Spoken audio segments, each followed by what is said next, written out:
संजय जगताप आहेत, अतुल भातखळकर आहेत, रमेश कोरगावकर, राधाकृष्ण विखे पाटील आहेत, सुधीर मुनगट्टीवार आहेत, विक्रमसिंह सावंत आहेत, विनय कोरेजी, रोहित पवार, अतुल बेनके आणि आमचे मित्र आशिष शेलार एवढे जण बोललेले आहेत.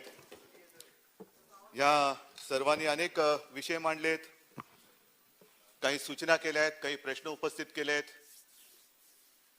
कदाचित सर्व प्रश्नांना आणि सर्व शंका कुशंकांना मला ह्याच भाषणात उत्तर देता येणे शक्य नाही. काही राहून जातील, पण याचा अर्थ असं कृपया कोणी समजू नये की आपण विचारलेल्या कोणत्याही प्रश्नाला आमच्याकडे उत्तर नाही. प्रत्येक प्रश्नाला उत्तर आहे आणि आमच्या प्रत्येक कृतीला काही ना काहीतरी आधार आहे. खरं म्हणजे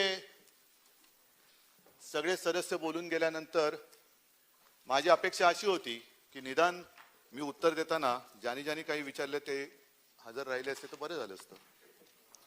याचं कारण मी दिवसभर माझ्या very good very good Sudhir भाऊ, मी काय सांगू तुम्हाला. मी माझ्या केबिन मध्ये बसलो होतो, माझी कामं चालू होती आणि सभागृहाचं कामकाज थोडंसं बघत होतो, ऐकत होतो आणि अचानक मला असा भास झाला की मी नटसम्राट बघतोय. मी आहे अथेल्लो, मी आहे हॅमलेट, मी अमुक, मी तमुक.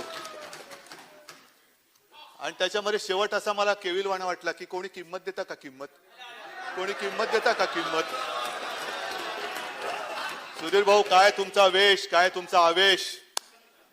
चंद्रकांत दादा आणि थोडस देवेंद्रजींना भीती वाटायला लागली की आमचं कसं होणार.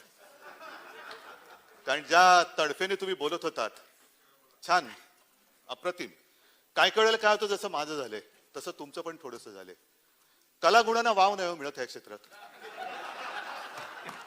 मी फोटोग्राफर आहे, गड किल्ल्यांची फोटोग्राफी केली, आता तो बंद आहे. सुधीर भाऊ, तुमच्यातला कलाकार हा कुठे लपून नाही राहत. जिथे जिथे संधी मिळते ना, तो असं उचंबोळून येत असतो, उचंबोळून येतो. असा कला ही जन्मजात असावी लागते आणि ती तुमच्यात आहे. सुधीर भाऊ, ती मारू नका प्लीज, ती मारू नका. ती अशी जिवंत ठेवा, अशी खळाळती असली पाहिजे. नाही मी माझं तसंच करू नका.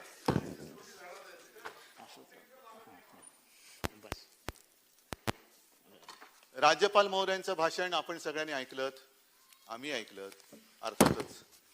आणि त्याच्यामध्ये मी पहिल्या प्रथम महामहिम राज्यपाल महोदयांना धन्यवाद देतोय की त्यांनी अत्यंत निपक्षपातीपणाने आणि स्पष्टपणाने या सरकारची जी गेल्या 1 वर्षाची कारकीर्द आहे ती सर्वांसमक्ष ठेवली. आणि हो, मराठीत बोलले, हे नसे थोडके, मराठीत बोलले. ते बोलल्यानंतर त्यांनी जे काही मुद्दे मांडलेत, काही जणांना पचवणं जड जातं. कारण असं काही अनपेक्षित घडलं म्हणजे काय होतं, अनेकदा अचानक पाऊस येतो आणि भिजून जातो आपण. पावसाची अपेक्षा नसते, छत्री नसते. तसं अनपेक्षित असं काही काम चांगल्या सरकारकडनं होईल अशी अपेक्षा नसताना ते झालंय आणि राज्यपालाने ते मान्यता त्याला दिलेली आहे. राज्यपाल आपणच म्हणतात तसं ही एक संस्था आहे, व्यक्ती नाही. आणि त्या संस्थेने ते मान्य केल्यानंतर त्याच्याबद्दल दुमत असण्याचं काही कारण असतं का म्हणे. सुधीर भाऊ, मी जे काय थोडंसं ऐकलं त्याच्यामध्ये शिवभोजनचा उल्लेख केला की 5 रुपयात थाळी दिली, कसं होणार. दादाने विचारलं तुम्ही खाणार का, आम्ही खाणार का. मी राष्ट्रपतींचं भाषण थोडंसं पाहिलं आणि राष्ट्रपतींनी काय सांगितलं की या करोना काळामध्ये त्यांनी ती जी काय योजना आहे ना, प्रधानमंत्री गरीब कल्याण योजनेत 8 महिन्यांसाठी 80 कोटी लोकांना अतिरिक्त 5 किलो धान्य मोफत दिल्याचा उल्लेख आहे. 80 कोटी लोकांना अतिरिक्त 5 किलो. 8 महिन्यानंतर हे सगळे गरीब श्रीमंत झाले का, की ज्यांना 5 किलो फक्त 8 महिन्यासाठी लागले आणि नंतर अचानक ते श्रीमंत झाले. मग इंधन वाढ झाली तरी चालेल, पेट्रोल वाढ झाली तरी चालेल, गॅस वाढला तरी चालेल, पण गरिबांना गरीब राहता कामा नये. आत्मनिर्भर झालं पाहिजे. गरिबांनी सुद्धा आत्मनिर्भर होण्यासाठी त्यांची कुवत वाढली पाहिजे. म्हणून आम्ही इंधनाची दरवाढ करतोय, आम्ही म्हणून गॅसची दरवाढ करतोय. या गरिबाला सुद्धा कमावून घरच्या घरी अन्नधान्य शिजवता आलं पाहिजे. अहो सुधीर भाऊ, एक गोष्ट मी नम्रपणाने सांगतो की आम्ही 5 रुपयात शिवभोजन थाळी देतोय, 5 रुपयात गरीबाचं पोट भरतोय, भरलेली थाळी देतोय, रिकामी थाळी वाजवत नाही करोना घालवायला. काय सांगितलं होतं, 8 बजे थाली बजाव, खाली आहे, म्हणजे निदान त्या थाळीचा उपयोग आवाज काढायला आहे एवढं तरी गरीबाला कळलं. वाजवली स्वतःचीच वाजवली थाळी, स्वतःचीच वाजवली थाळी. तर भरलेली थाळी आणि रिकामी थाळी हा या सरकारमधला फरक आहे. आणि गरिबांना विचारा, तुला भरलेली थाळी पाहिजे का रिकामी? अहो म्हणजे मला असं वाटलं तेव्हा खरंच, म्हणजे करोनावरती तुम्ही बोललात, सगळेच जण बोलले. त्या करोनावरती बोलताना मी नंतर येतोच, पण महत्वाचा मुद्दा जो राज्यपाल महोदयांनी मांडलाय तो आहे सीमा प्रश्न. आणि त्याच्यात देवेंद्र मी तुम्हाला धन्यवाद देतोय, खरंच धन्यवाद देतोय, मनापासून धन्यवाद देतोय. कारण राज्याची अस्मिता ही अशी असायला पाहिजे. हे राजकीय वेश, जोडे बेडे हे असतात, पण काही गोष्टी अशा असतात की तिथे आपले राजकारणातले जोडे अभिनिवेश बाजूला ठेवून राज्यासाठी एकत्र यावं लागतं. आणि त्याच्यासाठी तुम्ही सोबत येण्याचं मान्य केलेलं आहे. मनापासून तुम्हाला महाराष्ट्रातीलच नव्हे तर सीमा भागातील, कर्नाटक व्याप्त महाराष्ट्रातील मराठी बांधवांच्या आणि माता भगिनींच्या वतीने धन्यवाद देतोय. चला आपण जाऊ, केंद्राकडे जाऊ आणि कर्नाटक सरकार तिकडे कानडीची कशी सक्ती लागते माझ्या मराठी बांधवांवरती आणि भगिनीवरती, ती मोडून तोडून काढूया. आहे मोठा विषय आहे आणि त्याच्याबद्दल तुम्ही करतात. तसंच आणखीन एक विषय आहे, तो म्हणजे 1-2 दिवसापूर्वी आपला मराठी भाषा दिन झाला. हा मुख्यमंत्री म्हणून माझा दुसरा मराठी भाषा दिन, गौरव दिन. आणि त्या भाषा दिनाच्या निमित्ताने आपण म्हणत असतो की आम्ही मराठी भाषेला अभिजात भाषेचा दर्जा देऊ. आम्ही म्हणजे कोण? कोण देणार आहे? आपल्याकडनं सगळं दिलेलं आहे, जे जे काय लागतं त्या सगळ्या गोष्टी तिकडे दिलेल्या आहेत, नसतील तर त्याही देऊ. पण अजूनही केंद्राकडून माझ्या ह्या मातृभूमीला तिष्ठत उभं ठेवलेलं आहे. काय मराठी भिकारी आहे? काय महाराष्ट्र भिकारी आहे? काय आम्ही कटोरा घेऊन त्या दिल्लीच्या दारामध्ये उभे आहोत? छत्रपतींची भाषा ही भिकारी असू शकत नाही, छत्रपतींची भाषा आहे. जे हिंदुत्व तुम्ही म्हणता, त्या छत्रपतींनी पहिलं हिंदवी स्वराज्य स्थापन केलं, त्यांची ही मातृभाषा आहे, तीच माझी मातृभाषा आहे, तीच तुमची मातृभाषा आहे. आणि छत्रपती नसते तर तुमचं आमचं सोडून द्या, दिल्लीत बसले ते तरी असते का, हा पहिला विचार केला पाहिजे. आणि ज्या भाषेमुळे आपलं अस्तित्व आहे त्या भाषेला तिचा मान दर्जा द्यायला तुम्ही नाकारत आहात. हा करंटेपणा महाराष्ट्र कदापि विसरू शकत नाहीये. हा करंटेपणा आहे आणि या करंटेपणा कधी महाराष्ट्र विसरणार नाही. मराठी माती आणि मराठी माता हे विसरू शकत नाही. बरेच विषय झालेले आहेत. सीमा भाग झाला, मराठी भाषेचा झाला, आणि त्याच्यानंतर आणखीन एक जो विषय तुमचा आमचा सगळ्यांचा जो आहे आवडता, तो म्हणजे सावरकर. सावरकरांना भारतरत्न द्या हे पत्र 2 वेळेला गेलेले आहे. देवेंद्रजी आपण मुख्यमंत्री होतात, 20/8/2018 आणि 17/1/2019. कोण देतो भारतरत्न? काय आपली कमिटी आमदारांची करायची, कमिटी आमदारांची, की भारतरत्न कोणाला द्यायचं? भारतरत्न देण्याचा अधिकार हा देशाच्या पंतप्रधानांच्या केंद्रीय समितीला आहे. का दिलं जात नाही? सगळेच तुम्हाला पाहिजेत. वल्लभभाई आमचे, सावरकर आमचे, गांधीजी आमचे, हे ते आमचे. तुम्ही निर्माण काहीच केलं नाही, कोणतेही आदर्श निर्माण नाही केले. पण जे तयार आदर्श आहेत ते घ्यायचे आणि त्याच्यावरती आपला शिक्का मारायचा. म्हणजे मला कोणीतरी सांगितलं की आता आपला देश हा प्रत्येक क्रिकेटची मॅच जिंकल्याशिवाय राहणार नाही. का? तर स्टेडियमचं नाव बदललेलं आहे. त्याच्यामुळे त्या स्टेडियम मध्ये मॅच घेतल्यानंतर एकही मॅच आपण हरू शकत नाही, असं त्या स्टेडियमचं महात्म्य आहे. वल्लभभाईंचं नाव पुसून टाकता.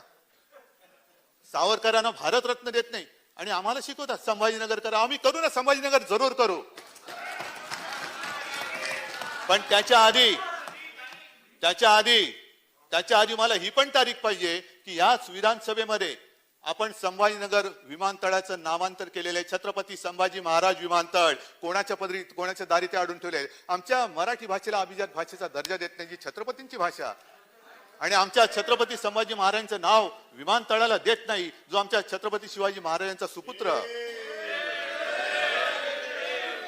आणि आम्हाला हिंदुत्व शिकवता, हिंदुत्व शिकवता. बाकी तुमच्या कविता ज्या आहेत त्या आहेतच. मग अशी तुम्ही काय सांगितलं ना, हे मेरे वतन के लोगो, तसंच ती आता पटकन पुढे इकडे मिळाली पाहिजे, मेरे वतन के लोगो. तसं मी म्हणेन की आता अशी वेळ आलेली आहे, हे मेरे महाराष्ट्र के लोगो. आंखों में भरलो पाणी नाही, महाराष्ट्र तरी डोळ्यात पाणी भरून जाणारा नाहीये. पूछ लो आंख का पाणी, आंखेच डोळ्यात आलेलं पाणी पुसून टाक. आणि जो झूठ बोलते है उनकी, खत्म करो बेईमानी, खत्म करो बेईमानी. नाही, आम्ही तुमच्याकडनं शिकतो काहीतरी. कारण काय होतंय, तुम्ही जे म्हणालात ना देवेंद्रजी, की भाषणामध्ये यमक हेच त्याचं गमक, एवढं पुरतं नाही, काम करण्याची धमक सुद्धा आमच्यामध्ये आहे. आमच्यात काम करण्याची धमक आहे. आणि कोरोना बद्दल आपण जे बोललात त्याची माहिती थोडीफार मी देतो. सगळी माहिती आहे ती पण तुम्हाला मी देईन. पण माझ्या या उत्तराला सुरुवात करण्यापूर्वी समर्थ रामदासांच्या 2 ओळी आहेत. मना सर्वथा सत्य सोडू नको रे, मना सर्वथा मिथ्य मांडू नको रे. मना सत्य ते सत्य वाचे वदावे, मना मिथ्य ते मिथ्य सोडूनही द्यावे. कृपा करून मिथ्य आता तरी सोडा. जे काय सत्य आहे त्याचा अंगीकार करा. आणि कोविडचा उल्लेख आपण केलात. हा उल्लेख करताना मला तुम्ही ती सांगितलेली माधव भंडारींची गोष्ट आठवली. माधव नाही, नारायण. माधव तरी बरे होते.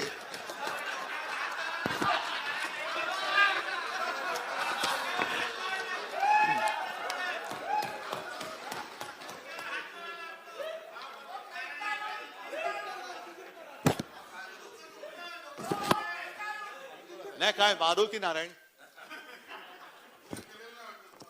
नाही ना, काय दोन्ही दिव्यच आहेत.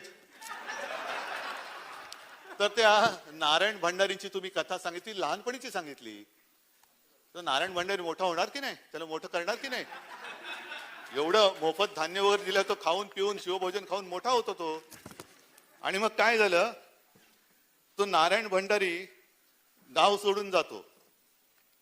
ही कथा आहे, तुम्ही तुमची ज्यांनी लिहिली त्यांनीच मला लिहून दिलेली आहे. आणि अनेक वर्षानंतर गावात येतो. गावात आल्यानंतर गुरुजींना भेटलं पाहिजे. गुरुजींच्या दारामध्ये एक मोठी गाडी उभी राहते. त्याच्यातनं हे नारायण भंडारी उतरतात, गुरुजींकडे जातात आणि उभे राहतात. ओळखतात का सर मला? तर तुला कोण नाही ओळखणार, तू तर नारायण भंडारी, तुला रोज टीव्हीवर बघतो मी. काय बोलतोस म्हणे. अगदी गांजापासून पतंगाच्या मांजापर्यंत, न्यूयॉर्क पासून आपल्या गावापर्यंत, आणि जमिनीतल्या पाण्यापासून मंगळावरच्या पाण्यापर्यंत. कसं काय बाबा तुला, कसं काय? मी जर तुला शिकवलं नाही ते मला तुमचं सोडून द्यावं, मला नवीन गुरु सापडला. आणि ज्या क्षेत्रामध्ये मी आहे ना तिकडे असंच बोलावं लागतं, माहिती नसली तरी जोरात बोलावं लागतं. तसं मी बोलतो. त्याला वा वा वा वा वा वा. बरं तू सांग आता कसा काय आलास? ते म्हणे आता काही नाही, आता म्हणे मी सरकारच्या कोविड काळातल्या आरोग्य सेवेमधला भ्रष्टाचार त्याच्यावरती टीका करून आलो. अरे काहीतरी चांगलं केलंस, खूप चांगलं केलंस. मग आता आलाच आहेस तर जेवून जा. त्याला जेवणार कसा, मला परत प्रेस कॉन्फरन्स आहे. आता रे कसली प्रेस कॉन्फरन्स? त्याला मगाशी त्या हॉस्पिटलच्या ह्याच्यातला सगळा भ्रष्टाचार काढला. आता प्रेस कॉन्फरन्स अशी आहे की हॉस्पिटलमध्ये ज्यांनी लाच घेतली त्यांच्यावरती कारवाई कराल तर याद राखा, खबरदार, आम्ही ठामपणे त्यांच्या पाठीशी आहोत, हे सांगण्यासाठी प्रेस घ्यायची. तर हे असे नारायण भंडारी गावोगावी असतात.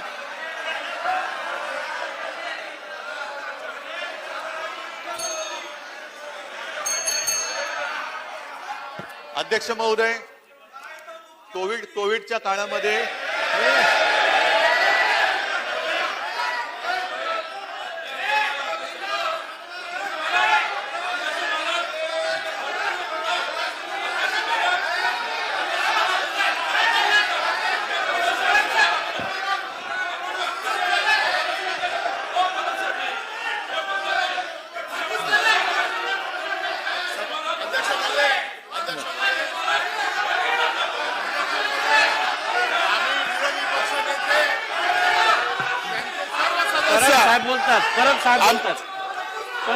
अध्यक्ष महोदय, आम्ही विरोधी पक्षनेत्यांचं भाषण फार शांतपणे ऐकलं, सुधीर भाऊंचं भाषण फार शांतपणे ऐकलं, आशिष शेलार, आपण सगळ्यांची भाषण आम्ही शांतपणे ऐकली. आमच्याकडनं तीच अपेक्षा आहे. आपल्याला काही गोष्टी पचत नसतील तर कशा पचवतील त्या पचवून घ्या, परंतु मुख्यमंत्री ज्या वेळेला बोलतायत त्यावेळेला एकेरी भाषेचा वगैरे उल्लेख करू नका. आपल्या सदस्यांना समज द्या, अन्यथा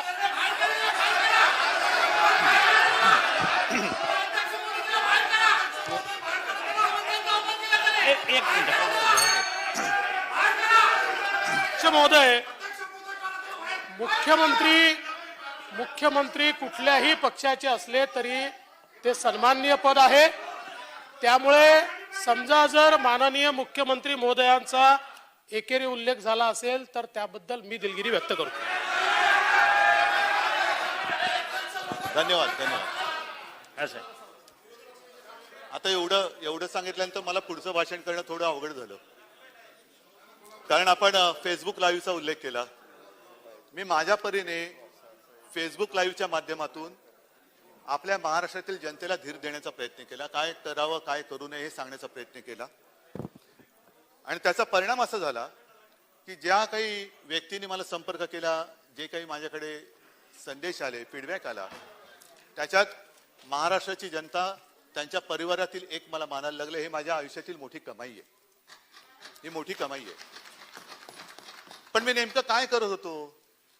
आज जी परिस्थिती निर्माण झालेली आहे, कोरोना पुन्हा दुसरी लाट येते की काय अशी शक्यता आहे, रुग्णसंख्या वाढते आहे, का वाढते आहे, कशी वाढते, हा एक मुद्दा आहेच. लॉकडाऊन करायचे की नाही करायचा. पण मी नेमकं हेच सांगत होतो फेसबुक लाईव्ह मध्ये. मी सगळ्यांना सांगत होतो की तुम्ही असा गलथानपणा करू नका की हा व्हायरस आहे, हा म्हणतोय मी पुन्हा येईन, काळजी घ्या. दुर्दैवाने थोडस इकडे तिकडे झालं आणि व्हायरस परत आला. आता त्याच्यामध्ये ज्या काही योजना आपण राबवल्या, माझे कुटुंब माझी जबाबदारी, त्याचं फलित आपल्याला माहिती आहे. संपूर्ण महाराष्ट्रामध्ये आपली आरोग्य सेविका असतील, इतर महसूल वगैरे काय असेल त्या एकदा दोनदा गेले, विचारपूस केली, कोणाला सहव्याधी आहेत का त्यांची चौकशी केली. आणि त्याचा उपयोग आता होतोय की कोणाला वॅक्सिन द्यायचं, कोणाला काय कसं ट्रीटमेंट द्यायची, तसं तो होतोय. आणि आताची सुद्धा जी मोहीम आहे, मी जबाबदार. देवेंद्रजी आपण बोलत की हे केलं म्हणजे इकडे माझं कुटुंब माझी जबाबदारी, इकडे मी जबाबदार, मग सरकार काय करते? सरकार असं नाहीये. सरकार खबरदारी घेते, नक्की घेते.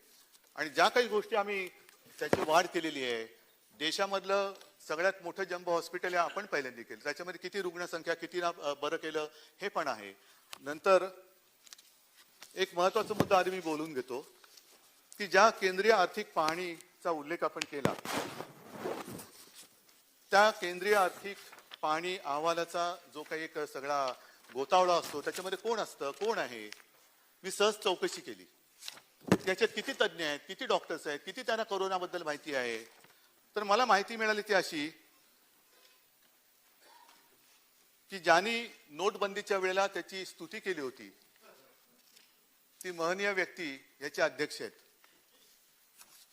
डॉक्टर आहेत, नक्की डॉक्टर आहेत, पण अर्थशास्त्राचे डॉक्टर आहेत. आता मला एक कळत नाही की ह्या आरोग्याच्या या प्रश्नामध्ये किंवा आपत्ती काळामध्ये अर्थशास्त्राचे डॉक्टर बरे की वैद्यकीय शास्त्रातल्या डॉक्टरचा कंपाऊंडर बरा, ज्याला काहीतरी औषधं बघतो. म्हणजे हे सांगा ना, डॉक्टर आहे कसला, आणि ते अर्थशास्त्राचे डॉक्टर सांगणार काय? ही काय थट्टा आहे? देशाची थट्टा आहे, राज्याची थट्टा आहे. आणि कशावर आधी निष्कर्ष काढले? तर त्यांनी बिहार आणि त्या सगळ्या राज्यांची तुलना केली आणि मग निष्कर्ष काढले. या बिहारमध्ये मला त्या राज्याबद्दल काही म्हणायचं नाहीये, मी हा निष्कर्ष नाही काढलेला, पण त्यांनी जो काही निष्कर्ष काढलेला आहे तो निष्कर्ष ज्या बिहारला समोर धरून काढलेला आहे, त्या बिहार बद्दलचा, बिहारच्या या कोविड मधला जो काही फोलपणा आहे, त्या इंडियन एक्सप्रेसनी ही संपूर्ण लेख मला बाहेर काढून लिहून ती उघडी केलेली आहे. मोबाईल नंबर किती खोटे आहेत, 0000 चे मोबाईल नंबर किती आहेत, चाचण्या किती होतात, आणखीन काय किती होतं. मग हे सगळे निकष धरून तुम्ही या आपल्या महाराष्ट्राला बदनाम करणार आणि आपल्या यंत्रणेवरती विश्वास न ठेवता तुम्ही या थातुरमातुर जी कोणी लोक निष्कर्ष काढतात त्यांच्यावरती विश्वास ठेवून आपला महाराष्ट्र बदनाम करणार. आहे आपल्याकडे रुग्णसंख्या आहे, पण ती खरी आहे. एक सुद्धा रुग्ण आपण लपवलेला नाही आणि एक सुद्धा मृत्यू दुर्दैवाने याच्यात झालाय तो आपण लपवलेला नाही, लपू देणार नाही. ज्या वेळेला याची सुरुवात झाली मार्च एप्रिल मे मध्ये, ते जे काही सगळं वातावरण होतं फार भयानक होतं. मी मानतो तेव्हा हॉस्पिटल्स नव्हते, बेड्स नव्हते, अँब्युलन्स नव्हते, ऑक्सिजन नव्हता, औषधं नव्हती, औषधं आज पण नाहीयेत. आणि मग जे मृत्यू होत होते, अचानक रुग्ण यायचा, त्याचा स्वॅब टेस्टला गेल्यानंतर तो त्याचा रिपोर्ट येईपर्यंत त्याचा मृत्यू व्हायचा. आणि कारण काय असायचं? कार्डियक फेल्युअर, किडनी फेल किंवा हेवी डायबिटीस.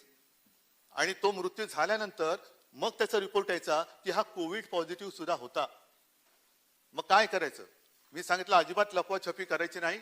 अंडरलाईन कोविड हा सुद्धा कोविड मध्ये मृत्यू म्हणून त्याच्यात धरा. आणि म्हणून आपली मृत्यूची संख्या आहे ती दुर्दैवानी जी खरी आहे ती आपण आहे ती दाखवली. आपल्याकडे सुद्धा ज्या काही टेस्ट होत आहेत त्या टेस्टमध्ये जवळपास 70 ते 80% टेस्ट ह्या RT-PCR होत आहेत. रॅपिड अँटीजन टेस्ट त्याचा एक तुम्हाला माहिती आहे, आणि RT-PCR किती आहे, त्याची अचूकता किती आहे हे सगळ्यांना माहिती आहे. म्हणून आपण सगळे इकडे सभागृहात येताना आपण रॅपिड अँटीजन टेस्ट नाही RT-PCR करतो आहोत. आणि ह्या टेस्ट केल्यानंतर जे काही आकडे आहेत ते खरे आकडे हे आपण ह्या दाखवतो. हे मी म्हटलं ना, खोटे फोन नंबर, बनावट नावं, कोविड चाचण्यांमध्ये डेटामध्ये संसर्ग, ह्या सगळ्या आपण खऱ्या आहेत त्या त्याच्यामध्ये देतो आहोत. खोटेपणा करायचा असता तर कधी करू शकलो असतो, पण खोटेपणा करणं हा आमच्या रक्तामध्ये आहे. खोटं बोलणं, मग ते बंद दाराआड जरी का असेल, पण आयुष्यात कधी खोटं बोललेलं नाही आणि खोटं बोलणार नाही.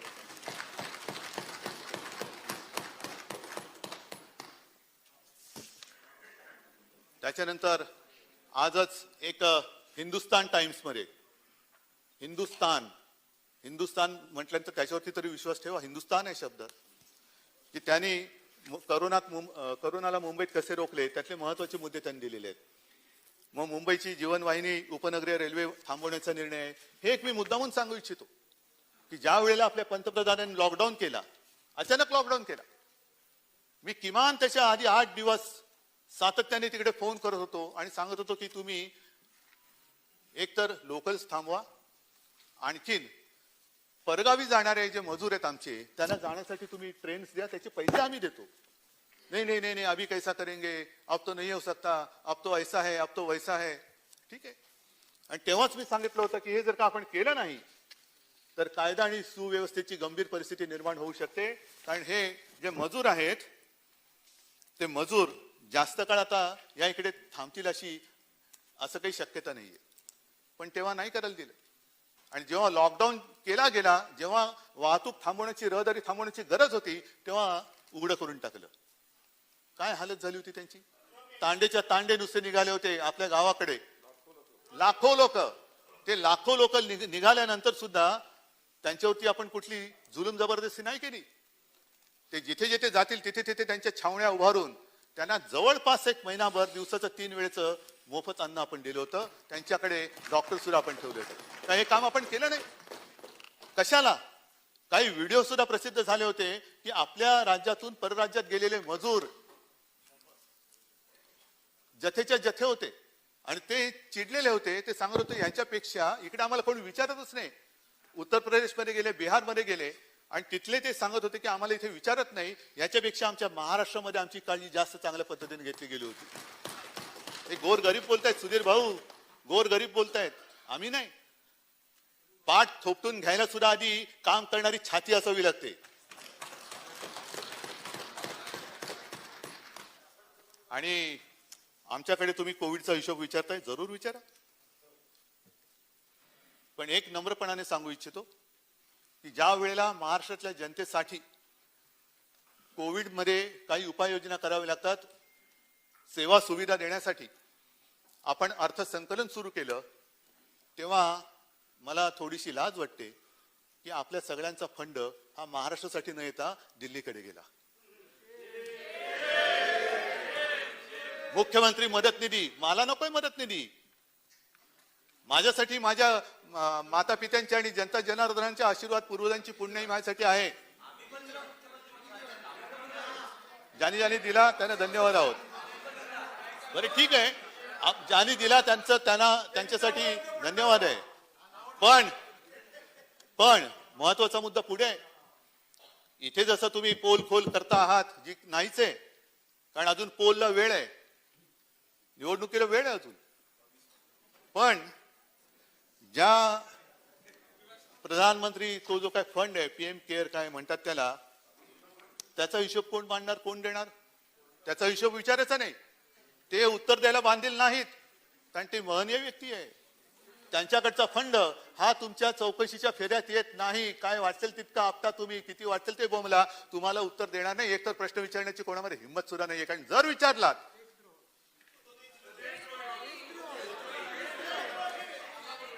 काही परिस्थिती आलेली आहे की मी काही बोलण्याच्या आधीच लोकांच्या मनातून येतं की प्रश्न विचारला का देशद्रोह. ही लोकशाही, ही इथली लोकशाही. आणि मग मी सांगतो की कोविड काळमध्ये जे काही केलेलं आहे हे मी दरवेळेला फेसबुक लाईव्हच्या माध्यमातून सांगितले, पण काही थोडंसं तुम्हाला पुन्हा सांगतो. प्रत्येक जिल्ह्यात टास्क फोर्सची निर्मिती केलेली आहे. ऑक्सिजन व्यवस्थापन आणि उत्पादनावरती नियंत्रण आणलं होतं. तेव्हा खासगी रुग्णालयात 80% ज्या रुग्णशय्या आहेत त्या आपण कोविडसाठी रिझर्व्ह केल्या होत्या. आणि महात्मा फुले जनारोग्य योजनेचा लाभ आशिषजी 60,000 नाही, त्याच्या आधी 5 लाख आकडा आहे. 5,58,059 कोविड रुग्णांना आपण त्याची करून दिलेली आहे. टेस्टची संख्या म्हणजे जेव्हा हे संकट आलं तेव्हा आपल्या राज्यामध्ये फक्त 2 किंवा 3 टेस्ट लॅब होत्या. एक आपल्या कस्तुरबामध्ये, एक पुण्याला आणि कदाचित मला वाटतं एक नागपूरला असेल. आता या खासगी आणि सरकारी मिळून जवळपास 500च्या आसपास चाचणी केंद्र आपण राज्यात निर्माण केलेली आहेत. आणि तिकडे सुद्धा आज दिवसा गणिक म्हणजे एकट्या मुंबईमध्ये सुद्धा 20 ते 25,000 चाचण्या आता रोजच्या होत आहेत. ही आपली एक उपलब्धता आहे. ही उपलब्धता आहे. अनेक गोष्टी आपण केलेल्या आहेत. याच्यामध्ये आणखीन एक महत्वाचा मुद्दा जो असतो की डायलिसिस काय, हा एक मोठा प्रश्न होता. कारण येणारा रुग्ण आज सुद्धा हॉस्पिटलमध्ये रुग्ण आल्यानंतर तो कोविड आहे का नॉन कोविड फार कठीण असतं, परंतु त्याला उपचार ताबडतोबीने सुरू करावे लागतात. मग डायलिसिसचा प्रश्न होता आणि त्या डायलिसिस साठी सुद्धा आपण मुंबईमध्ये जवळपास 150च्या आसपास ही केंद्र आणि त्या सोयी सुविधा आपण करून दिलेल्या आहेत. खूप आपण केलेले आहे. मला वाटतं हे सुद्धा मी आपल्याकडे नंतर पाठवून देतो, नक्की देतो, कारण बोलण्यासारखं बरंच आहे.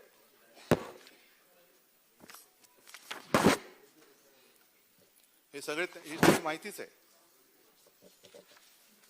आता महत्वाचा प्रश्न असा आहे की या सगळ्या काळामध्ये आता हे जागतिक सत्य आहे की ही संसर्गाची साखळी तोडण्यासाठी आता तरी प्रभावी हत्यार हे लॉकडाऊन आहे. लॉकडाऊन करायचं का? आमची नाही इच्छा. आम्हाला कोणाला काही गंमत नाही वाटत आहे की गोरगरिबांची रोजीरोटीची साधनं आहेत त्याची चूल विझवणं हे कोणत्याही सरकारचं कर्तव्य असू शकत नाही. ह्या सरकारचं सुद्धा नक्कीच नाहीये. उलट गोरगरिबाची चूल जी कधी पेटली नसेल ती देणं हे काम आहे. चूल का बोललो? कारण पुन्हा गॅस मागलेला आहे आणि पुन्हा आपण चुलीकडे आलेलो आहोत. योजनेचा धूर निघतोय, गॅस वाढत चाललेला आहे. म्हणजे पेट्रोलची सेंचुरी आणि गॅसची हजारी. हे आत्मनिर्भर गरीबाला सुद्धा तेवढी ताकद आली पाहिजे. तर लॉकडाऊन करायचा का? व्यापाऱ्यांची चिंता जरूर करा. शेटजींची म्हणजे व्यापाऱ्यांची चिंता जरूर करा. आम्हालाही आहे. हसणार का काय त्याच्यात? जे आहे ते आहे. पर्यायी शब्द व्यापाऱ्याला शेटजी आहे. तर शेटजी आणि आम्हाला कारण ते जर नसतील तर अर्थचक्र नाही चालणार. अर्थचक्र चालवायचं असेल तर व्यापारी पाहिजेत, कामगार पाहिजे, शेतकरी पाहिजेत, सगळे पाहिजेत, तरच हे चालू शकतं. पण लॉकडाऊन करण्यापेक्षा तोही आमचा प्रयत्न आहे. आरोग्य सुविधा का नाही वाढवत? आपण आरोग्य सुविधा वाढवतो, परंतु युके मध्ये अजूनही लॉकडाऊन असेल. जर्मनीमध्ये केला, इस्रायलमध्ये केला, इटलीमध्ये केला, ऑस्ट्रेलियात करतात. काय त्यांची आरोग्य व्यवस्था ही आपल्या अमरावतीपेक्षा कमी आहे? अमरावती पेक्षा ब्रिटनची आरोग्य व्यवस्था कमी आहे का, की म्हणून त्यांनी तिकडे लॉकडाऊन केला, म्हणून जर्मनीने केला, म्हणून आणखीन कोणी केला का अमेरिकेने केला? अमेरिकेची तर हालत लॉकडाऊन नाही केला, नशीब त्या अबकी बार मोदी ट्रम्प सरकार कोणी ऐकलं नाही, तर आणखीन वाट लागली असती. तर हे करोनाचं सगळं हे संकट, त्याचा मुकाबला आपण करतो आहे. आणि मी जबाबदार, ही जी काही एक ती मोहीम आहे ती मी जबाबदार विशेषतः सगळं हे उघडा ते उघडा ते उघडा ते उघडा असं जे म्हणतात ना त्यांच्यासाठी आहे, आणि आपल्या स्वतःसाठी सुद्धा आहे. मी सुरक्षित तर माझं कुटुंब सुरक्षित, नको सुरक्षित तर नका नका घालू मास्क. पण मला असं नाही म्हणता येणार, मला माझ्या राज्याच्या जनतेची काळजी आहे. आणि म्हणून मी सांगितलं की जरी कोणी मला विलन खलनायक ठरवलं तरी चालेल, पण मी माझ्या राज्याच्या जनतेच्या जीवाची आणि सगळ्या हिताची काळजी घेणार म्हणजे घेणारच. कोणी मला वाईट म्हटलं, मला परवा नाही त्याची, मला नाही परवा. कारण मी माझ्या राज्याशी बांधलेलं आहे, मी माझ्या माता भगिनीशी बांधलेलं आहे, आणि त्यांची सुरक्षा, त्यांच्या आरोग्याची व्यवस्था हे आमच्या सरकारचं काम आहे, ते करणार मी. पण कसला अभ्यास नाही, काही नाही. आणि कोणत्या तरी एका वर्गासाठी तुम्ही संपूर्ण गावाला, संपूर्ण राज्याला धोक्यात घालणार असाल, तर जे असे कोणी करतील ना त्यांना सुद्धा त्यांच्यावरती गुन्हा दाखल करून तुरुंगात टाकल्याशिवाय राहणार नाही. कारण मला तुमच्या त्या राजकारणापेक्षा मला माझ्या जनतेचा जीव जास्त प्यारा आहे. आणि कृपा करून हे जे संकट आहे, कृपा करून हे जे संकट आहे, या संकटाशी खेळ कोणी करू नका. माझी सगळ्यांना विनंती आहे, अगदी आमच्याकडच्या सगळ्यांना सुद्धा आणि आपल्याकडच्या सगळ्यांना सुद्धा. कारण करोना सत्ताधारी पक्ष आणि विरोधी पक्ष हा ओळखत नाही. इतर राज्यामध्ये काही मंत्री दुर्दैवाने मृत्युमुखी पडलेत, काही आमदार, काही खासदार मृत्युमुखी पडलेले आहेत. हा व्हायरस कोणाला ओळखत नाही. आणि हा ओळखत नसल्यामुळे कृपा करून निदान इकडे तरी या सगळ्याची थट्टा करू नका. माझे कुटुंब, माझी जबाबदारी, थट्टा करा ना. कोणाची थट्टा करताय? मी जबाबदार, करा ना. माझी थट्टा करताय, जरूर करा, पण जनतेच्या जीवाची खेळ करू नका. हे एवढंच माझं नम्रपणाने तुम्हाला सांगणं आहे. आणि म्हणून मला असं वाटतं की हा जो कोविडचा जो विषय आहे हा अत्यंत गांभीर्याने आपण सगळ्यांनी मिळून केला पाहिजे. ठीक आहे, गेल्या काळामध्ये काही अनुभव आपल्याला आले, काही चुका आमच्याकडनं झाल्या असतील, काही तुमच्याकडनं झाल्या असतील, पण आपण सगळे मिळून ह्या चुकांची पुनरावृत्ती आता होता कामा नये. जर एखाद्या ठिकाणी गर्दी झाली असेल, दुर्दैवाची झाली असेल, ती झाली, पण आता ह्याच्या पुढे किमान काही दिवस तरी ही लाट अजूनही आपण थोपवतो आहोत, अजूनही थोपवतो आहोत. आणि कालच दिल्लीची एक टीम आपल्याकडे येऊन गेली. मी स्वतः त्यांच्याशी बोललो आणि त्यांना मी विचारलं की आम्ही काही कुठे कमी पडतोय का, हे कृपा करून मला सांगा. आणि त्यांनी सांगितलं की बिलकुल नाही, फक्त एक लक्षात घ्या की ही तुमची यंत्रणा थोडीशी थकलेली आहे. साहजिकच 8-10 महिने थकलेली आहे. जेव्हा लॉकडाऊन होता तेव्हा थोडीशी गोष्ट सोपी होती, सगळी लोक घरामध्ये होती, तेव्हा त्यांच्या घराघरामध्ये जाऊन चौकशी करणे सोपं होतं. पण आता पुन्हा चौकशी करायला गेल्यानंतर ते कुटुंबाच्या कुटुंब बाहेर फिरत असतं, काम करत असतं, रोजीरोटीसाठी फिरत असतं, आणि तेव्हा आपली लोक जाऊन जर का तिकडे चौकशी करतील तर त्या चौकशीला अर्थ नसतो. कारण आज जरी एखाद्याची टेस्ट केली आणि ती निगेटिव्ह आली तर याचा अर्थ असा नाही की उद्या परवा तेरवा किंवा 4-5 दिवसांनी तो पॉझिटिव्ह होणारच नाही. आणि म्हणून मला असं वाटतं की लॉकडाऊन टाळायचं असेल तर जी आपली त्रिसूत्री आहे ती म्हणजे मास्क घालणं, हात धुणं आणि अंतर पाळणं, हे ह्याला दुसरा पर्याय नाही. अगदी वॅक्सिन घेतल्यानंतर सुद्धा हे पाळावं लागतंय, हे सुद्धा जागतिक सत्य आहे. लस आता कालपासून सुरुवात झालेली आहे. आपण पाहिलं असाल, सुरुवातीला असं वाटत होतं की लस घ्यायला लोक भीत आहेत, पण घाबरत नाहीत, लोक येत आहेत. काल परवापासून सुरुवात झाल्यानंतर आपल्या इकडे सुद्धा गोंधळ झाला. का झाला? तर ते जे ऍप आहे त्या ऍपमध्ये जरा प्रॉब्लेम झाला. मी लगेच केंद्रावरती टीका नाही करणार. आज सुरुवातीला असे विषय होतात, चुकांमधनं चुका करून जो काम करतो तो चूक करतो आणि जो चूक करतो तो पुढे काम करतो. आणि म्हणून मला असं वाटतं की लगेच बघा त्यांनी ऍप कसं होतं तेच कोलमडलं म्हणून झालं नाही. त्या ऍपमध्ये प्रॉब्लेम झाला हे सत्य आहे, पण ह्याच्यामध्ये मी केंद्रावरती टीका करणार नाही. कारण केंद्राची मदत ह्याच्यात मला पाहिजे, आपल्याला सगळ्यांना पाहिजे. आणि त्याच्यात सुधारणा करून आता आणखीन एक गोष्ट चांगली केली की मुंबईसाठी, आता राज्यामध्ये सुद्धा करू, आपण विनंती केली की ही जी लसीकरणाची केंद्र आहेत ती मोजकी न ठेवता प्रायव्हेट हॉस्पिटल जी मोठी ज्यांची ही क्षमता आहे त्यांना ती परवानगी द्या. आणि त्याच्यासाठी त्यांना काल रात्री मला वाटतं जवळपास 29 मुंबईतल्या हॉस्पिटल्सना परवानगी दिलेली आहे. ही मागणी आपण करतो आहोत. वॅक्सिनेशन जास्तीत जास्त करण्याचा, लवकरात लवकर करण्याचा आपला प्रयत्न आहे आणि त्याच्यामध्ये यश येईल ही मला खात्री आहे. त्याच्यानंतर आपण देवेंद्रजी आणखी एक सूचना केली, ती सुद्धा मला वाटतं आम्ही विचारत नाही, ती सुद्धा आपल्याला करायला हरकत नाही दादा. ती म्हणजे संत नामदेव.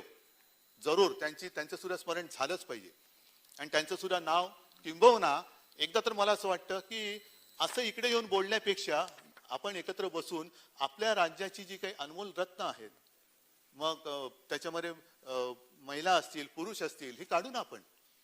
कारण आपल्या ह्या सगळ्याचा ते होते म्हणून आपण आहोत, हा मनात विचार असेल तर आपण एकत्र मिळून ही नावं काढू आणि त्यांचं मोठेपण, आपण मोठे म्हणतो म्हणून ते नाही मोठे होत, ते मोठे होते म्हणून आपण आहोत. तर हे आपलं ऋण व्यक्त करणं हे आपलं कर्तव्य आहे.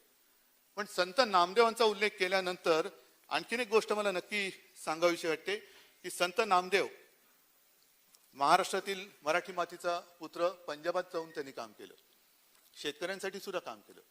आज पंजाबचा शेतकरी रस्त्यावरती आहे, त्याच्यासाठी सुद्धा काम केलं पाहिजे. आपल्याकडच्या शेतकऱ्यांची काळजी आपण व्हायलीच पाहिजे, आपल्याकडच्या शेतकऱ्यांची काळजी व्हायलीच पाहिजे. विजेबद्दलचा काल निर्णय आम्ही सांगितलेलाच आहे. पण जे शेतकरी तिकडे आंदोलनासाठी बसलेले आहेत त्यांची वीज कापली जाते, त्यांचे शौचालय तोडली जात आहेत.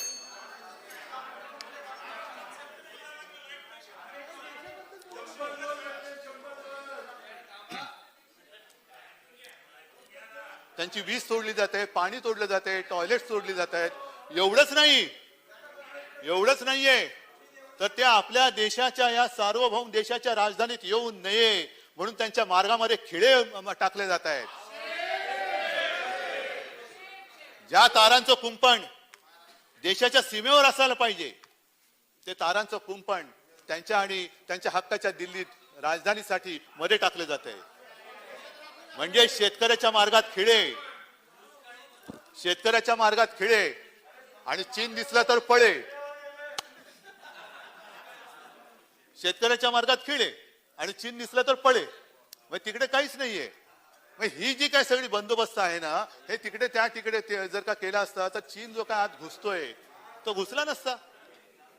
बांगलादेश असेल, पाकिस्तान असेल, या सीमारेषा उघड्या, तिकडनं घुसखोर येत आहेत, अतिरेकी येतात.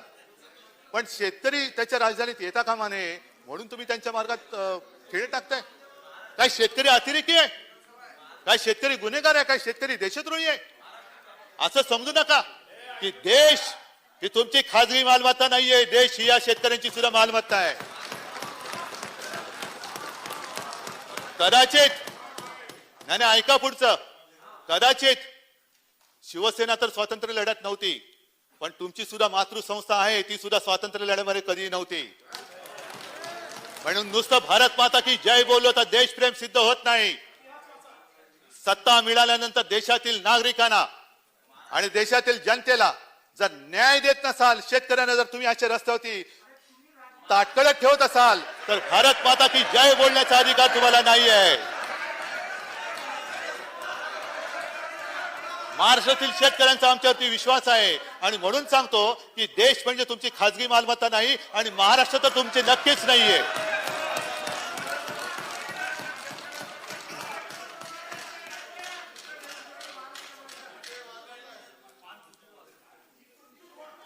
कृषीबद्दल मी नक्की सांगेन, कारण शेतकऱ्याचा विषय आल्यानंतर कृषीबद्दल बोललंच पाहिजे.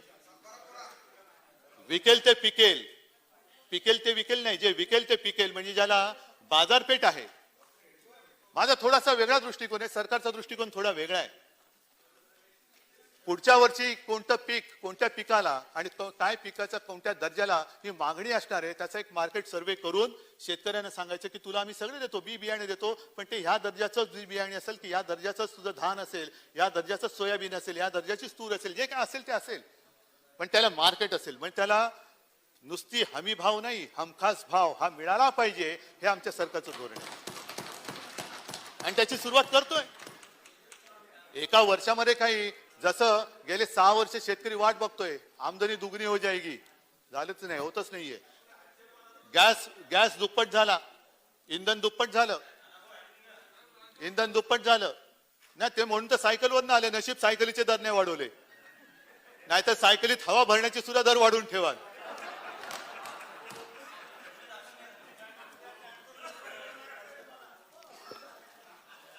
आणि आणि आपण देवेंद्रजी सांगितलं ती योजना ही एक चांगली योजना आहे. बाळासाहेबांच्या नावाने आम्ही जी केलेली आहे. आणि आपण सुद्धा म्हणालात की अरे हा ते एक राहिलं विदर्भाचं माझं आजोळ मी नाही विसरलो, पण माझा आजोळ माझ्यापासून तोडण्याचा विचार तुमच्या मनामध्ये तो पहिला सोडून द्या. विदर्भ वेगळा होणार नाही. विदर्भ वेगळा होणार नाही. मी तो होऊ देणार नाही. विदर्भाला आम्ही सोबत ठेवून महाराष्ट्राचा एकत्रित विकास केल्याशिवाय राहणार नाही. फक्त विदर्भाचं कणव आणायचं, माझ्या आजोळाची आठवण द्यायची. माझा आजोळ माझ्यापासून तोडू नका. आता ही बाळासाहेबांच्या नावाने जी कृषी योजना आम्ही काढलेली आहे, कृषी व्यवसाय योजना, त्याच्यासाठी आपण साधारणतः 2100 कोटी रुपयाची गुंतवणूक आहे. आणि त्याच्यामध्ये राज्याचा हिस्सा 560 कोटीचा आहे. चालू वर्षी आपण साधारणतः 10.5 कोटी दिलेला आहे. 11,334 संस्थांनी ऑनलाईन प्रणालीवरती याची नोंदणी केलेली आहे. म्हणजे आता सुरुवात झालेली आहे. एकदम असं काही नाहीये की बी पेरल्या लगेच झाड येतं आणि त्याला आंबे लागतात. बी पेरलंय त्याला खत पाणी घालतोय. सुधीर भाऊ, मी तुमचं मगाचपासून खरंच कौतुक करत होतो की तुमच्यातले जे काही कलागुण आहेत ना, तुम्हाला 5 वर्ष झाडाचे खड्डे पाडायला लावले, हे मला खरंच दुर्दैव वाटतं. तुम्ही आपले झाडं खणत बसलात, खड्डे खणत बसलात आणि झाडं लावत बसलात. खरोखर एवढा हा चांगला माणूस, म्हणजे चंद्रकांत दादाने टेन्शन आलं, देवेंद्रजींचं पद माहिती नाही कारण त्यांची कदाचित. या निमित्ताने एक गोष्ट अशी की तुम्ही बाळासाहेबांची वेळोवेळी आठवण काढलीत, त्याच्याबद्दल मी आभारी आहे की अजून निदान त्यांना तरी विसरला नाहीत. नाही विसरला नसाल ना तर त्यांचं हिंदुत्व लक्षात ठेवा.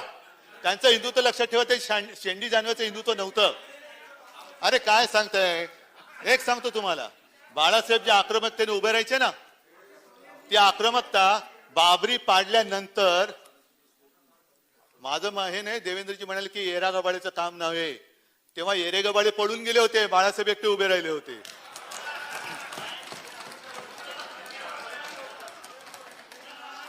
म्हणजे आता विषय असा झालेला आहे, बाबरी कोणी पाडली आम्हाला माहित नाही. बाबरी आम्ही पाडलेली नाहीये. शिवसेना प्रमुखांनी सांगितले जर ते माझे शिवसैनिक असतील तर त्यांचा मला अभिमान आहे, नुसता अभिमान तर गर्व आहे. म्हणजे बाबरी पाडली कोणी, आम्ही नाही पाडली. 6 वर्ष केंद्रात सत्ता असताना सुद्धा राम मंदिरासाठी कायदा करा, कायदा केला नाही. राम मंदिराचा निर्णय कोणी दिला, सुप्रीम कोर्टाने दिला. आणि आता राम मंदिरासाठी घराघरात जाऊन पैसे मागताय, म्हणजे पैसे दिले कोणी, जनतेने दिले, पण आमचं नाव आलं पाहिजे. तर बाबरीच्या वेळेला आक्रमकतेने उभे राहणारे, हिमतेने उभे राहणारे शिवसेना प्रमुख तुम्हाला आठवत आहे. ज्या वेळेला काश्मीरमधून हिंदू पंडित निराधार होऊन निर्वासिताचं जीणं आपल्या देशात जगत होते, हे सुद्धा येरागबाळेचं काम नव्हतं. हे शिवसेना प्रमुखांनी केलं. म्हणून काश्मीरच्या हिंदू पंडितांना आपल्या या हिंदुस्थानामध्ये स्थान मिळालं, घर मिळालं, रोजीरोटी मिळाली. हे येरागबाळेचं काम नव्हतं.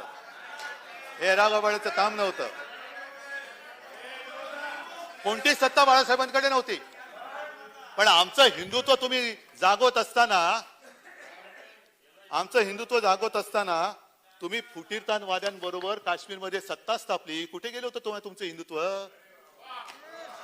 अफजल गुरुला सुद्धा ते काय हुतात्मा बित्वात्मा म्हणत होते, ते तुम्हाला चालतं. त्यांच्या मांडीला मांडी लावत असताना काय हिंदुत्व तुमचं भ्रष्ट झालं नव्हतं? आम्हाला शिकवता हिंदुत्व. 370 कलम काढल्यानंतर सुद्धा आणि तुम्ही सत्तेत असताना सुद्धा किती निर्वासित झालेल्या हिंदू पंडितांना घरं दिली, त्याचा हिशोब पहिला मांडा आणि मग आमच्या अंगावरती या. हिंदुत्वाच्या गप्पा आम्हाला शिकू नका, तेवढी तुमची पात्रता नाहीये. आणि ज्या बाळासाहेबांची तुम्ही आठवण काढतात त्या बाळासाहेबांच्या खोलीमध्ये जरा थांबा जरा, कारण हा जो विषय मांडतोय तो सगळ्यांना कळला पाहिजे. हा मी पुन्हा सांगतोय, ज्या बाळासाहेबांची तुम्ही आठवण करताय काय उमाळे येतात तुम्हाला. पण त्याच बाळासाहेबांच्या खोलीमध्ये बंद दाराआड, दाराच्या बाहेर देवेंद्र होते का, त्यांना दाराच्या बाहेर ठेवलं तर मला माहिती नाहीये. पण मी आणि अमित शहा हे बसून ज्या काही पुढच्या वाटचालीची आम्ही आखणी केली होती. निर्लज्जपणाने हा शब्द मी मुद्दामून वापरतोय, असंसदीय असला तरी वापरतोय. निर्लज्जपणाने आठ ठरलेली गोष्ट तुम्ही बाहेर पडून नाकारून टाकता. हे तुमचं हिंदुत्व, हे तुमचं बाळासाहेबांचं प्रेम.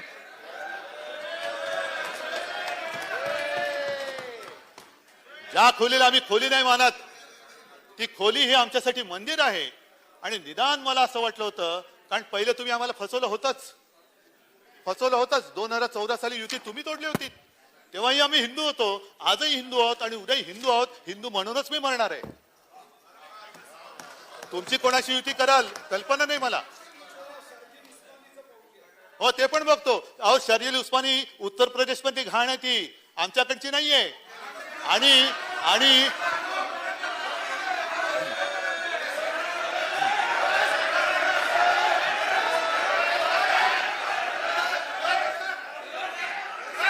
एक मिनिट. शर्जील उस्मानी बद्दल माननीय विरोधी पक्षनेते असे म्हणाले की तो पाताळात गेला तरी आम्ही शोधून काढू. कधी जाणार? पाताळात नाही, त्याला शोधायला जाताय. पण ही जी घाण आहे, नुसतं जरा थांबावं एक मिनिट.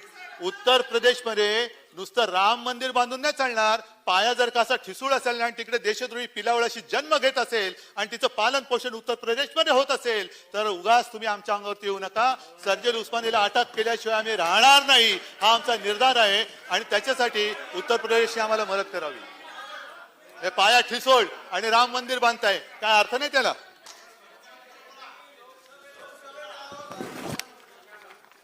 आणि जसं हे तुम्ही आमचं हिंदुत्व सांगता, ही मजबुरी आहे, आमची आहे, तुमची आहे, सगळ्यांची आहे.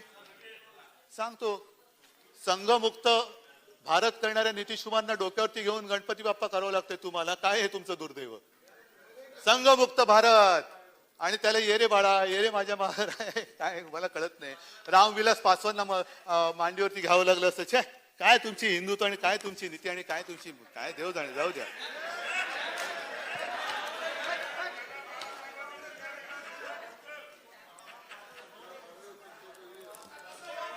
विजेबद्दलचं धोरण आम्ही जाहीर केलेलंच आहे.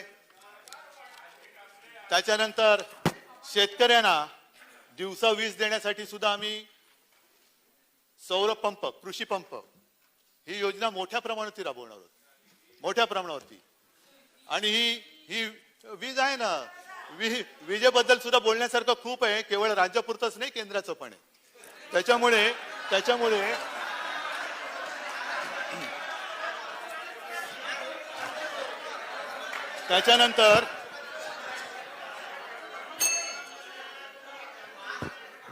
त्याच्यानंतर शेतकऱ्यांबद्दल बोलतो, कारण शेतकऱ्यांसाठी बोलतो, कारण शेतकऱ्यांसाठी जलयुक्त शिवारी योजना होती. आणि त्या योजनेबद्दल त्या सीएजीने काय ताशेरे मारले ते पण सांगतो तुम्हाला. त्यांनी सांगितले की अंमलबजावणी केलेल्या 34 जिल्ह्यांपैकी जास्त खर्च झालेल्या अहमदनगर, बीड, बुलढाणा, पालघर वगैरे वगैरे याच्यामध्ये 120 गावांची निवड करण्यात आली. 1128 कामांचे अभिलेख तसेच अंमलबजावणी तपासण्यात आली. त्याच्यात 120 गावांच्या आराखड्यामध्ये अंदाजित अफवाह पेक्षा कमी साठवण कारण नमूद नाही. गाव आराखडा मंजूर करण्याआधी जिल्हास्तरीय समितीने कुठलेही स्पष्टीकरण मागितले नाही. 83 गावामध्ये गाव आराखड्यामध्ये दर्शवल्याप्रमाणे साठवण क्षमता पुरेशी नव्हती, वगैरे वगैरे वगैरे आहे. अनधिकृत बोरवेलचं आहे. त्याच्यानंतर हे आहे, हे तुमचं जलयुक्त शिवार आणि हे तुमचं शेतकरी प्रेम. हो, तेच विचारून सांगतोय. आणि जर कॅगचा अहवाल जर का मानायचं नसेल तर कॅग संस्था रद्द करा. आपण शेवटी असं आहे की महाराष्ट्राला बदनाम करणारा आर्थिक पाहणी निकष तो कोण, कुठला डॉक्टर बसल्या अर्थशास्त्र ज्याला औषधाशी देणं घेणं नाही, आजारी पडल्याशिवाय त्याचा अहवाल आपण मानतो. आता आरे थोडस बोलतो, कारण मगाशी आरे राजीव असं सगळं बघितलं, म्हटलं अरे रे, हे त्याच्यातच अडकले.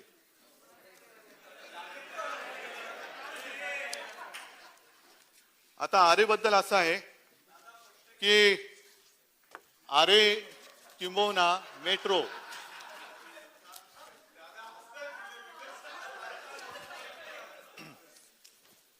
नाही, त्यांच्या नावाने तुम्ही पण हसून घ्या. हा तेच म्हणजे त्यांना हसतात ते निमित्तानं तुमच्याही मनातलं बाहेर पडतंय, कारण मी बघत होतो तुमचे चेहरे गंभीर होते, तुम्हाला पटत नव्हतं हे काय चाललेलं. आता मेट्रो 3 जो आहे, या मेट्रो 3चा खर्च आधुनिक कारशेड नाहीये, कारण ती थांबवलेली आहे, फिनिशिंग नाही, स्टेबलिंग लाईन नाही, तरी त्या लाईनचा खर्च वाढलेला आहे. बरोबर ना एकनाथजी? किती? 10,000 कोटी. म्हणजे आपण जे म्हणता की नवीन कारशेड करताना त्याचा कोटी केवढा 1000 कोटी वाढेल, हे याला कुठेही स्थगिती दिलेली नाही, याला काही केलेलं नाहीये, पण त्याची किंमत 10,000 कोटींनी वाढलेली आहे. कशी वाढली? देऊन टाकायची मंजुरी अशी का काही बघायचं खोलात जाऊन? 10,000 कोटींनी वाढली. आम्ही काही नाही केलेलं. ही फाईल आता आलेली आहे आणि तिकडनं विचारणं होते की हे तुम्हाला मान्य आहे का. म्हणजे आणखीन कर्जावरती कर्ज घेत जायचं. खर्च कसा वाढतोय? त्या खर्च करण्याच्या आधी त्या टेंडर बिंडर मध्ये या काही गोष्टी नमूद नव्हत्या, पण या सगळ्या गोष्टी होत आहेत. आणि त्याच्यामध्ये आणखीन एक गोष्ट की लाईन 6चे टेंडर काढलं पण डेपोचाच पत्ता नाही. म्हणजे काय माहितीये का? कालवे आहेत पण धरणाचाच पत्ता नाही. कालवे काढले पण धरणं कुठे? धरणं नाही माहिती. धरणं बघू नंतर कधी, कालवे काढावं. आणि कांजूरची जी जागा आहे, या कांजूरच्या जागेबद्दल मी नम्रपणाने सांगू इच्छितो की हा कोणी प्रतिष्ठेचा किंवा इगोचा विषय करू नये. आरएचची जी कारशेड आहे, ही कारशेड देवेंद्रजी पुन्हा सांगतो, जो काही रिपोर्ट आहे त्याच्याप्रमाणे काही वर्ष ती अपुरी पडणार आणि त्याच्यानंतर पुन्हा 4-4A ह्याच्यासाठी कारशेड करण्याची गरज लागणार आहे. मग आम्ही काय म्हणतो की हे सगळं असं इकडे इकडे तिकडे करण्यापेक्षा सगळं एकत्रित करूया. 3ची करूया, 4ची करूया, 4A ची करूया आणि तिकडे कांजूरच्या तिकडे केल्यानंतर, कांजूरची केल्यानंतर ही जी कनेक्टिव्हिटी आहे ती थेट कल्याण, डोंबिवली, अंबरनाथ पर्यंत वाढते, तिथपर्यंत वाढते. म्हणजे आरे आपलं तर सुरक्षित राहते, कारण तिथे काही पर्यावरणवाद्यांनी वगैरे आक्षेप घेतला, कारण सगळ्यांना माहिती आहे, ते काय मला पुन्हा पुन्हा सांगण्याची आवश्यकता नाहीये. पण जर का अधिक चांगला मार्ग निघत असेल आणि जागेच्या मालकी हक्काचा जो विषय आहे तो अजून कोर्टात आहे.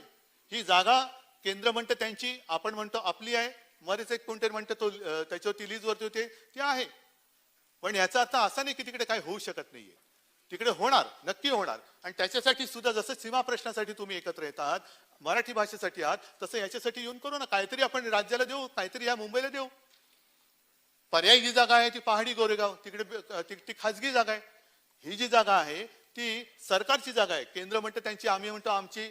ठीक आहे, पण जर मेट्रो हा प्रकल्प दोन्ही सरकारचा मिळून असेल तर तुझं माझं कशाला, तुझं माझं खेचाखेच कशाला करतोय? आपण एकत्र बसूया आणि तो एकत्र बसून हा मार्ग काढला तर हा विषय सुटू शकतो, हा सुटू शकतो. आणि त्याच्यामध्ये खर्चाचे सुद्धा जे काय तुम्ही आकडे म्हणतायत तेवढा मोठा काय आगडबंब खर्च होत नाहीये.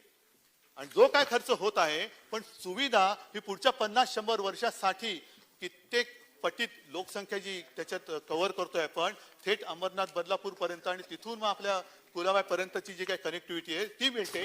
म्हणून माझी हात जोडून नम्र विनंती आहे की इकडे कृपा करून राजकारण करू नका. आपल्याला तुम्ही काय आम्ही काय पहिले एकत्र होतो, कदाचित पुढे आपण सगळे एकत्र येऊ आणि त्याच्यानंतर मग आपल्याला मेट्रोला आपण एकत्र गेलो तर किती मोठं होईल. हा एक मुद्दा आहे जो मी मुद्दा म्हणून आपल्याला सांगू इच्छित होतो. आणि नंतर गुंतवणुकीमध्ये सुद्धा थोडेसे आकडे असे आहेत की त्याच्यात पटकन कळत नाही नक्की काय झालेलं आहे. कागदावर दिसतंय की गुजरात आपल्यापेक्षा पुढे आहे. जावा, गुजरात जावं, सगळी राज्य जावीत, पण त्यांनी जावं गेले म्हणून काही मी मागे राहावं असं त्याचा अर्थ नाहीये. मी नीती आयोगाच्या बैठकीमध्ये सुद्धा हेच सांगितलं होतं की प्रधानमंत्रीजी एक काहीतरी धोरण ठरवा. एखादा उद्योग आमच्याकडे यावा म्हणून आम्ही तुला हे फुकट देऊ, ते फुकट देऊ, विजेत सवलत देऊ, ह्याच्यात ते देऊ, मग आम्ही हे देतो, मग पलीकडचे म्हणतील तुला जागा फुकट नाही, मी तुला त्याच्यावरती आणखीन पैसे देतो. ही स्पर्धा आहे ना, ही स्पर्धा खड्ड्यात घालणारी स्पर्धा आहे. म्हणून ही जी काय आकडेवारी आहे, गुजरातमध्ये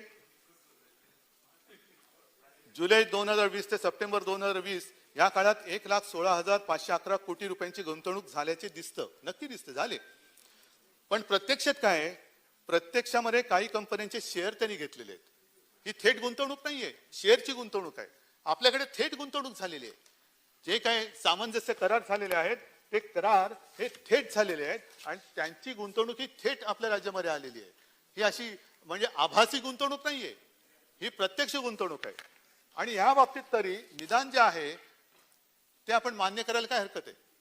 माझं तर उलट आणखीन असं म्हणणे की ठीक आहे चला आज उद्या परवा त्याच्यानंतरचा पुढचा काही काळ आपणही नसू, आणखीन कोणतरी पुढची पिढी असेल, त्याच्या पुढची पिढी असेल, पण आपण आपल्याला जी काय संधी आपल्या नशिबाने म्हणा, आपल्या कर्तृत्वाने म्हणा ही मिळालेली आहे, त्या संधीचा फायदा आपण राज्याला का करून द्यायचा नाही?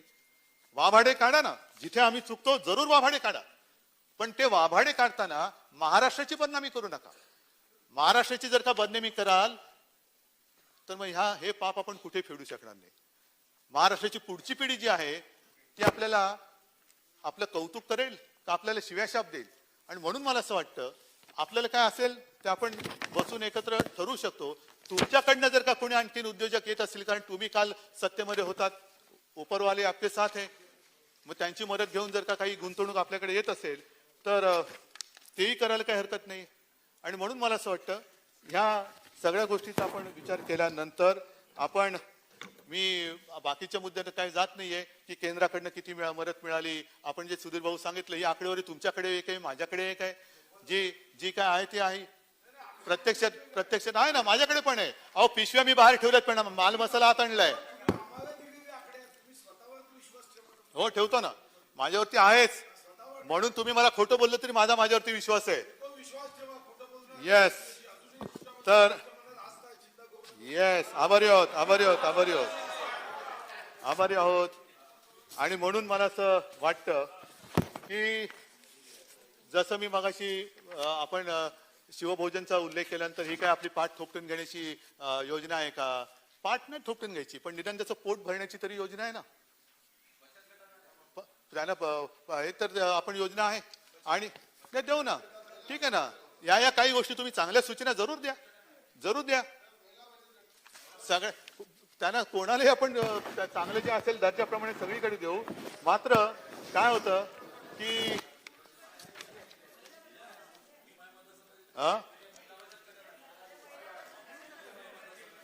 सगळ्यांना देऊ शकतो. काय होतं की केंद्र सरकारच्या काही योजना आहेत, मी टीका म्हणून नाही, पण जसं तुम्ही आमच्या योजनेचे वाभाडे काढले तसं केंद्राने सुद्धा म्हटलं होतं अच्छे दिन आएंगे. हे गेल्या विधान सभागृहात मी काढलेले, आता काय पुन्हा उघडत नाहीये. आजच पेपरमध्ये बातमी आली, गॅसच्या किमती वाढल्या, सगळं वाढलं. लोकांना खोटं बोलून एकदा सत्ता येऊ शकते, लाट येऊ शकते, पण ती लाट टिकवणं फार गरजेचं असतं. सत्ता आणणं, विजय मिळवणं हे कठीण आहेच, पण विजय टिकवणं हे फार कठीण आहे. म्हणजे ते कठीण जसं आपल्याला आहे तसं जे सत्तेवर आहेत ते पंतप्रधान किंवा काही सगळ्यांना आहे. आणि म्हणून एक विंदा करंदीकरांची कविता आहे, ही लाट आहे. ऐका हो सुधीर भाऊ, तुमच्यासाठी मी कविता शोधून आणतो आणि तुम्ही नाही ऐकत, काय असं चालेल? बरं ठीक आहे, ही विंदा करंदीकरांची कविता आहे.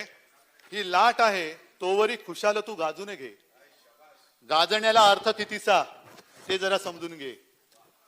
हे अशिक्षित रांगडे प्रश्न पुसती भाबडे, पुसतात हे थोडे नसे ते जरा समजून घे. म्हणजे कोणी प्रश्न विचारला तर तो देशद्रोहीच असेल असं नाहीये.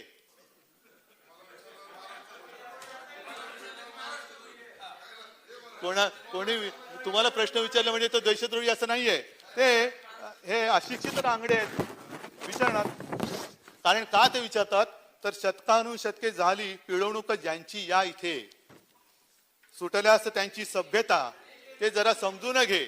हे दिल्लीत सगळं जे त्या आसपास चालले त्यांची सभ्यता का सुटते तर त्यांची पिळवणूक चाललेली आहे, म्हणून ते जरा समजून घे. म्हणूनच ते जरा समजून घ्या. म्हणून ते पण आम्ही समजून घेतोय. त्या यौवनासह येतसे हा आग्रही उत्साही, अतिरेक थोडा व्हायचा ते जरा समजून घे. आणखीन पुढचं आहे ते फार कदाचित कोणाला लागू पडते कल्पना नाही, तुम्हाला नाहीच लागत, ज्यांचं असेल त्यांना न आपुले आवडे, त्यांना आपुले आवडे, त्यांच्या रुचेना आपणा बीज प्रगतीचे विरोधी ते जरा समजून घे. प्रेमाप्रमाणे राग सुद्धा माणसानं जोडतो. हे लक्षात घ्या. मानवातील गूढ नाते बंददारा आड ते जरा समजून घे. टाळ झडती तेवढ्याने मानू नको ही पंढरी, शूटिंग चाले ना इथे ते जरा समजून घे. आणि म्हणून मला प्रामाणिकपणाने असं वाटतं की जरा थांबा ना, माझं पूर्ण होऊ द्या ना जरा. म्हणून माझी नम्र विनंती आपल्याला आहे की असा आमचा दावा नाहीये की आम्ही ब्रह्मदेवाचे अवतार आहोत. कोणीच नाहीये, ना आम्ही, ना तुम्ही, ना कोणी करण्याचा प्रामाणिकपणाने आटोकाट प्रयत्न करतो आहोत. जिकडे आम्ही कमी पडत असू जरूर सूचना द्या, पण त्या सूचनेला सुद्धा एकाच नजरेने पाहायचं. कठीण परिस्थिती जगभर आलेली आहे. कोविडची परिस्थिती त्यांनी कोणालाही सोडलेली नाहीये, पण त्या कठीण परिस्थितीत सुद्धा तुम्हाला माझं म्हणणं की अभिमान नसेल पण निदान समाधान पाहिजे. आमचं सरकारचं सोडावं, ते आपलं राजकारण चालू राहील, पण निदान महाराष्ट्राने ही लढाई समर्थपणाने लढली आणि समर्थपणाने लढतोय. महाराष्ट्राचा तरी अभिमान ठेवायला पाहिजे. तुम्ही काय आपण जे करतो आहोत ते वाकड्या नजरेने बघण्याच्या ऐवजी, जसं आपल्या भाषणाचा समारोप करताना देवेंद्रजी आपण तुकाराम महाराजांची आठवण काढली, तशी तुकाराम महाराजांच्या मी 4 ओळी वाचतो. म्हणजे कसं नजरेतला फरक, बघण्याची दृष्टी कशी पाहिजे. आंधळ्यासी जना अवघेचे आंधळे, त्याला बिचारायला काही दिसतच नाही, त्याला सगळ्यांना वाटतं की सगळ्यांनाच दृष्टी नाहीये. आपणासी डोळे दृष्टी नाही, रोग्या विषतुल्य लागे हे मिष्टान्न, तोंडासी कारण चवी नाही. तुका म्हणे शुद्ध नाही जो आपण, तया त्रिभुवन अवघे खोटे. ह्याच्यामध्ये त्यांनी सार्थ सगळं दिलेलं आहे. म्हणून जे जे काही आम्ही केलेलं आहे ते सगळंच काही शून्य आहे असं कृपा करून समजू नका. 1-2 मिनिटं बोलतो, मग तुम्ही ताडकन उठून जे बोलायचं ते बोला. मी नम्रपणाने एवढंच सांगतोय की हे सगळे आरोप प्रत्यारोप सगळे जे काय आहे, द्वेष मत्सर, हे कधीतरी कुठेतरी काही काळापुरतं तरी बाजूला ठेवून आपण जसं आपण माणसं आहोत त्या पद्धतीने बोलू. आणि म्हणून सुधीर भाऊ, जे मगाशी मी तुम्हाला सांगितलं की मला तो नटसम्राट आठवला, मीच आहे अथेल्लो, मीच आहे हेमलेट.